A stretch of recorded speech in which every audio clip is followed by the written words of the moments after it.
해당 사건에서 주된 쟁점은 정당방위가 성립할지 여부였었습니다. 실제 사례에서는 잘 인정되지 않는 조문입니다.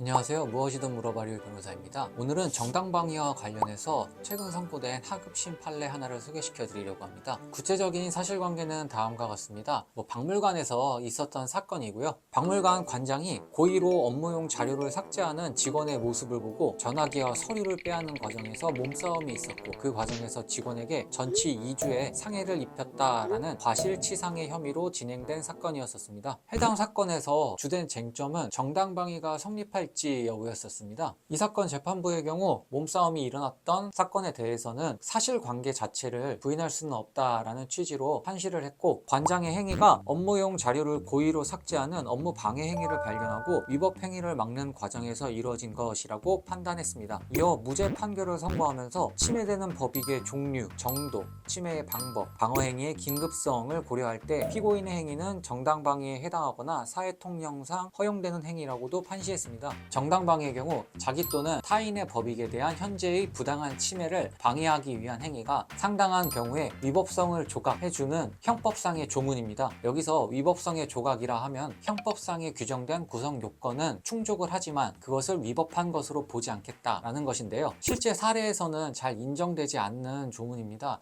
이것에 대해 문제점을 지적하는 여러 기사나 뉴스들이 많이 있었습니다. 오히려 정당방위 조문보다는 형법 제20조에 규정된 정당행위 조문이 더 많이 실제적으로 사용되고 있는 현실인데요. 앞서 말씀드렸듯 재판부의 경우도 정당행위, 즉 사회통념상 위법하지 않은 행위다라고 판단한 점에 비추어 정당행위의 요건도 충족한다라는 점을 판시했다라고 보시면 됩니다. 해당 혐의가 고의에 의한 상해죄가 아닌 과실치상의 혐의로 재판이 진행되었다라는 점도 정당방위, 나아가 정당행위가 인정된 이유 중 하나일 것이라고 생각이 드는데요. 물론 침해되는 법익을 방어하기 위한 행위가 정당방위로 평가하기 위해서는 그 방어의 방법 또한 적절해야 됩니다. 물론 방어행위가 그 정도를 초과했을 때도 형을 감경 또는 면제시켜주는 형법상 조문이 존재하기는 합니다. 그런데 그 방어의 정도가 상당한 정도를 초과했다고 하면은 이 조문 자체를 잘 적용시켜주지 않는 현실입니다. 요약하자면 정당방위 또는 정당행위를 주장하시기 위해서 침해되는 법익의 종류와 정도, 침해의 방법, 방어행위의 긴급성, 방어행위의 상당성 등을 종합적으로 고려해야 합니다. 현재 진행되고 있는 사건이 자신의 위법성을 조각시켜 줄 수 있는 사유, 즉 위법성을 없애줄 수 있는 사유가 있는지에 대해 변호사 상담을 통해 한번 확인해 보시는 것도 필요하다라고 말씀드리고 싶습니다.